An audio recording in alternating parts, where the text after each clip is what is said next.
오늘은 9월 6일 창세기 19장 30절부터 38절입니다. 먼저 30절입니다.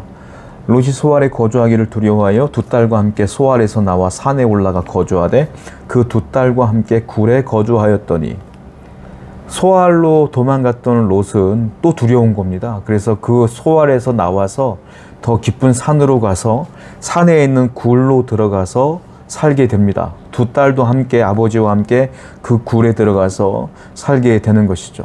참 비참한 삶을 살게 돼요. 원래 롯은 이렇게 삶을 사는 사람이 아니었죠.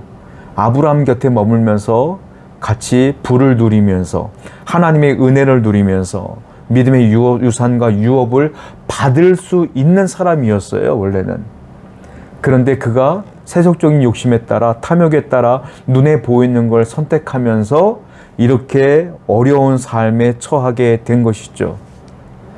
분명히 은혜의 때가 있었고 구원의 기회가 있었으나 이 롯은 그 눈에 보이지 않는 구원의 기회, 영적인 복의 그 시간들, 이런 것들은 눈에 차지 않았어요. 그는 눈에 보이는 것을 더 좋아했어. 그래서 하나님의 복을 걷어찬 거죠. 그래서 이러한 삶이 된 거예요. 여러분, 구원의 기회가 있을 때 잡아야 돼요. 은혜의 기회가 있을 때 잡아야 돼. 하나님을 만날 만한 때 찾으라 그랬어요. 하나님의 주시는 은혜의 때를 여러분들 놓치시면 안 돼요. 그래서 항상 예배 시간을 준수하시고 경건 시간들을 늘리시면서 열심을 다하여 하나님의 때를 구하는 자가 되어야 된다라는 겁니다. 롯과 같은 삶이 아니라 아브라함과 같은 삶을 살아가는 여러분 되기를 축원드립니다. 31절부터 32절입니다. 큰딸이 작은딸에게 이르되 우리 아버지는 늙으셨고 온 세상에 도리를 따라 우리의 배필될 사람이 이 땅에 없으니 우리가 우리 아버지에게 술을 마시게 하고 동침하여 우리 아버지로 말미암아 후손을 이어가자 하고, 두 딸이 모의를 하는데 이 굉장히 기가 막힌 얘기를 합니다. 소돔과 고모라가 다 멸망하면서 남자가 없어진 거예요. 그러니까 자기들은 여잔데 후손을 낳아야 되는데, 그러니까 남자가 없잖아. 남자는 우리 아버지뿐이 없는 거야. 그래서 두 딸이 어떻게 얘기하냐면 아버지를 술 먹게 해서 술이 취하면 우리가 아버지로 말미암아 동침하여 아이를 낳자라고 계획을 짜요. 이게 가능한 계획이고 생각할 수 있는 계획입니까? 정말로 깜짝 놀랄 만한 이야기를 두 딸이 하고 있는 건 아니겠어요? 이게 왜 그러냐면 소돔과 고모라는 이런 것들이 당연했거든요. 그 속에서 살다 보니까 두 딸이 죄의 습성과 영향을 그대로 받은 거예요. 그 죄를 벗어나지 못한 거야. 빠져나오긴 했지만, 그 성에서 빠져나와서 목숨은 건졌지만 여전히 이 속은, 이 영은 죄에 물들어 있는 것이죠. 그러니까 소돔과 고모라에서 살던 대로 그대로 살기를 원하는 거예요. 여러분, 죄는 항상 우리를 점령하고 우리를 종으로 삼으려고 합니다. 그래서 죄가 죄인 걸 알려면 어떻게 해야 되겠어요? 말씀과 비교했을 때 이거 죄구나 라고 기준점이 있어야 될 거 아니에요. 그러니까 이 말씀을 묵상하고 설교를 듣고 그 말씀을 늘 읽으면서 하나님과 이 죄가 얼마나 먼 거리인가를 깨달아야 될 거 아닙니까? 이것을 뭐라고 말하죠? 개인 경건 시간이라고 그래요. 기도하고 혼자 예배하고 혼자 말씀 듣고 또 공동체적으로 또 예배하고, 이런 경건한 삶이 계속 유지돼야지만 여러분들이 죄를 발견하고 죄를 멀리하고 분별할 수가 있는 것입니다.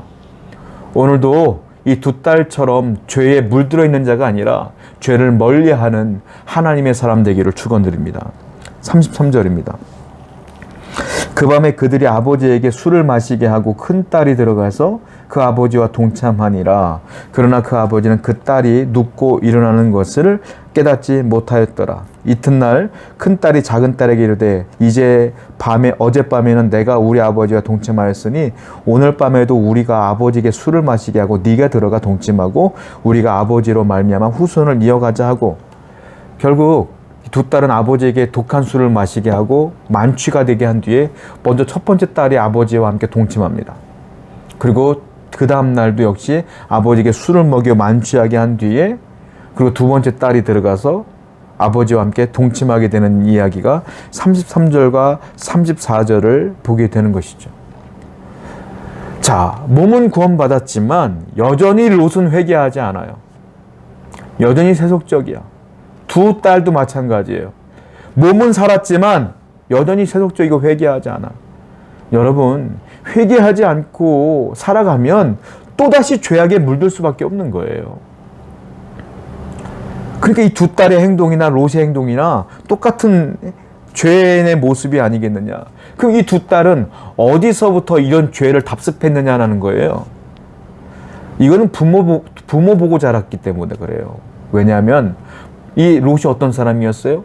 나그네가 우리 집에 들어왔을 때 내게는 남자를 갖게 하지 아니한 두 딸이 있다고 두 딸을 내어주려고 했잖아요. 그 두 딸이 그걸 봤어. 아버지가 우리를 그렇게 생각하는구나. 그리고 이것이 죄라고 생각하지 않으니까 롯도 그렇게 얘기했던 거 아니겠어요? 그리고 롯의 아내였던 이 두 딸의 엄마는 어떤 분이에요?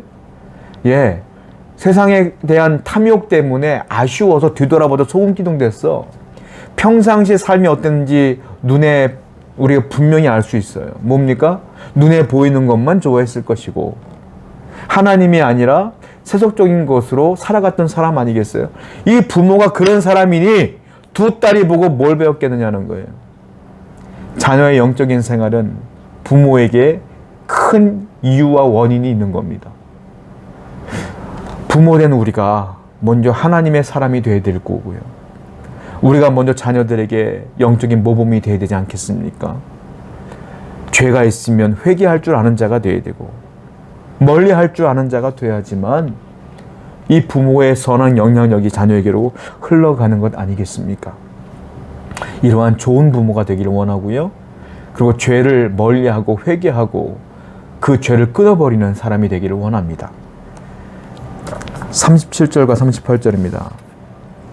큰딸은 아들을 낳아 이름을 모압이라 하였으니 오늘날 모압이 조상이요. 작은 딸도 아들을 낳아 이름을 베남미라 하였으니 오늘날 암몬 자손의 조상이었더라. 큰딸은 임신을 합니다. 그리고 아들을 낳는데 그 아들의 이름은 암몬이에요. 모압이에요. 모압은 모압 조상의 조상이 됩니다. 모압이란 땅이 모압 족속이 늘 이스라엘 사람들을 쳐들어오고 못 살게 굴었던 거 아시죠? 둘째 딸도 아들을 낳는데 베남미라고 졌어요. 베남미는 나중에 암몬이라고 하는 민족을 만듭니다. 그러니까 모압과 암몬의 조상이 누구냐? 롯의 두 딸의 아들들이다라는 겁니다. 결국 롯은 하나님의 조상 이스라엘이 아니라 즉 이방의 조상 모압과 암몬의 조상이 롯이 되는 거예요. 결국은 이렇게 삶이 아브라함과 전혀 다른 삶이 되어지는 것입니다.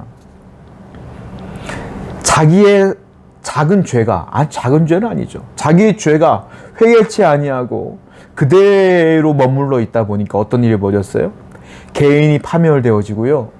나중에 공동체도 파멸되어지는 거예요.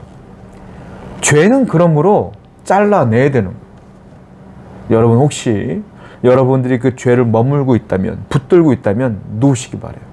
자르셔야 돼요. 안 그러면 여러분들이 망합니다. 그 죄를 갖고 있는 여러분들 때문에 공동체도 망합니다.